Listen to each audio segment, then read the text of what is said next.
De onde vem então o nosso amigo Rama? Rama é precisamente de um dos povos brancos, não é? Hiperbóreos, não é? Desta segunda vaga, não é? Dos escandinavos. E por isso ele é europeu, não é? Obviamente, na época, a Europa não era constituída pelos países como nós temos hoje em dia, não é? Claro. A geopolítica não tinha nada a ver com o que é hoje, por isso é só Europa. Só que depois a história dele tem tudo a ver com, curiosamente, o povo dele encontrou, e assim de uma forma muito rápida também, não é? Porque depois, se quiseres saber mais, não é? Vem então para o clube e aí sim, vamos falar sobre isto calmamente. Durante este mês... Estamos a aceitar novos inscritos, só daqui a 3 meses. Isso. Mas então, Rama viu no seu entorno que o povo estava degenerado, estava assolado, não apenas por guerras entre si, mas principalmente por uma grande peste. E não havia solução para aquilo.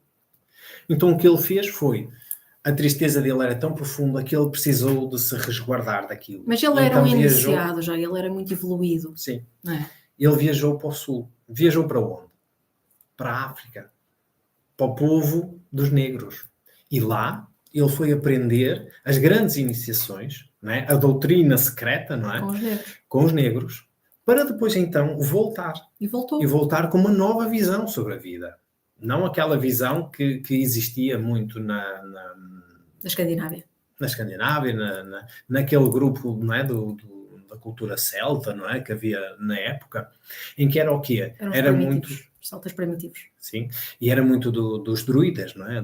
O conhecimento esotérico era sempre numa de manipulação dos outros. Sim, é? Estamos a falar da feitiçaria, da bruxaria. Na parte primitiva, não é na parte áurea dos druidas, é na parte primitiva. É isso. Claro. É importante deixar isto bem claro. As pessoas senão vão dizer, estamos aqui a tocar, não é, em fios complicados, não é? Sim, e depois não é só isso, nós estamos a tocar em fios complicados a 300 km por hora, porque nós temos que terminar a nossa live, não é? Porque senão, reparem, é um temaço.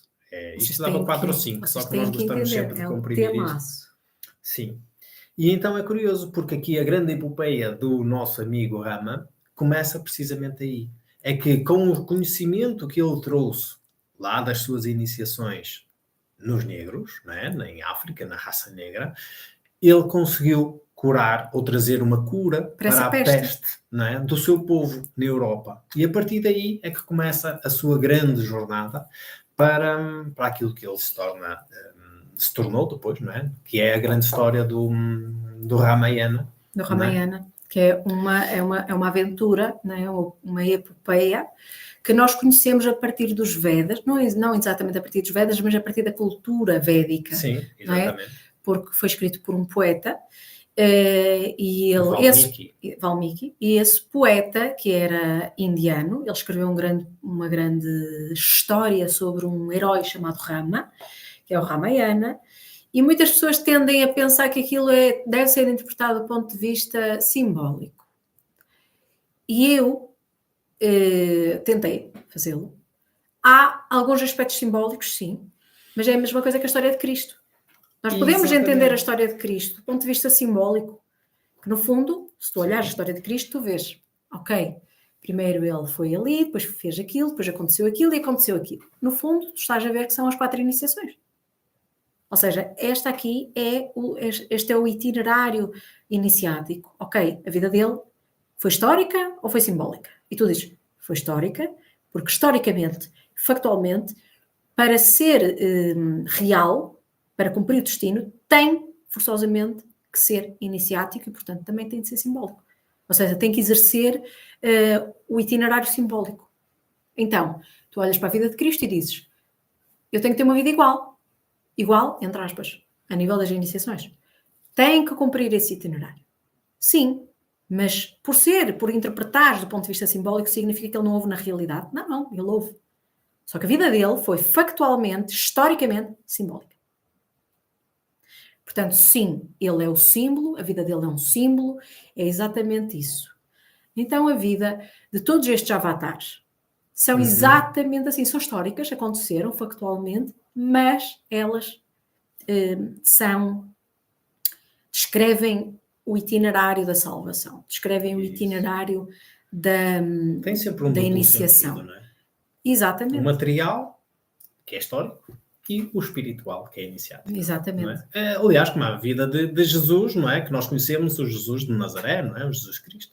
É exatamente igual. Teve a sua encarnação histórica, não é? Verídica. Sim. E a sua encarnação iniciática. E é muito interessante porque se a cada era, e daí isto estar sempre entrelaçado com a astronomia e a astrologia, e percebermos isto dá ainda mais ênfase às coisas, que é para percebermos, não é? As peças do puzzle encaixam perfeitamente umas nas outras. Se a cada era há sempre um grande iniciador, ou vários, mas pelo menos um, que traz a coluna dorsal do ensinamento, aqui este nosso amigo Rama, né, do nosso Ramayana, traz o ensinamento para a era de Carneiro. Porque na altura estávamos a passar da era de Touro para a de Carneiro. Exatamente. E ele foi o iniciador da era de Carneiro. Isso. Não é? Por isso é que o simbolismo na altura eram chifres de carneiro, era tudo Mudou isso. Completamente. Mudou completamente, porque estávamos em Touro. Lembram-se? Em Touro. Não é? Que o símbolo iniciático venerado era Touro, não é? E de repente passou a ser os chifres do carneiro. Não é? Da virilidade, o lado feminino para o lado masculino. E é muito interessante, não é? Porque agora é Rama, o grande iniciador do ciclo ariano. Ariano de Áries. Áries, que é o carneiro. Não é? E isto porquê? Porque estávamos a terminar um grande ciclo cósmico, não é? Para depois então vir aquele que é o grande iniciador de uma nova era, que é o nosso amigo Jesus Cristo. Não é? Que já foi do ciclo da era de Carneiro para Peixes. Exatamente. É ao contrário. Reparem, a evolução funciona através da precessão dos equinócios. Astronomicamente, nós sabemos que é ao contrário que funciona. Ao contrário do zodíaco. Então, se nós vamos de Carneiro, Touro, Gêmeos, nós aqui vamos ao contrário, na precessão dos equinócios. Astronomicamente, a precessão dos equinócios é assim que funciona, ao contrário. Mais uma vez, a parte material, não é num sentido. A parte iniciática da evolução da consciência é no sentido inverso. Portanto, repara uma coisa. Aquele que decide trilhar a senda da iniciação sabe que tem que fazer a vida ao contrário. E fazer a vida ao contrário é fazer exatamente isto. Andar ao contrário. Por isso é que é um sacrifício. Porque não é natural, é antinatura. Por isso é que é um sacrifício. E daí ser de renúncia. Um grau de dificuldade bastante complexo, não é? Aliar estes dois movimentos que são contrários. Exatamente. O lado material com o lado espiritual. Porque um puxa-nos para um lado, o outro puxa-nos para o outro. E é vencer este lado terreno que precisamos. Então, a ideia aqui é vem Jesus Cristo trazer os princípios para a era de Peixes. E agora? A era de Aquário ainda não começou. Virá um outro que está na forja para vir trazer os fundamentos da era de Aquário. Quando é que começa a era de Aquário? Segundo os cálculos astronómicos. 2500, 2500. Qualquer coisa. Por isso ainda falta um bocadinho e até lá nós temos uma grande constelação. E ainda tem que reencarnar pai umas 5 vezes até lá. ou outras quantas. 5 vezes. Mas sim. Não é? Mas é muito importante. Por isso, se queres saber mais sobre esta história do Rama, da grande epopeia do Ramayana, do ciclo ariano e perceber como tudo isto, não é, se desenrolou, entra em contacto connosco. Tens o nosso convite, tens o nosso site, não te esqueças de deixar as tuas questões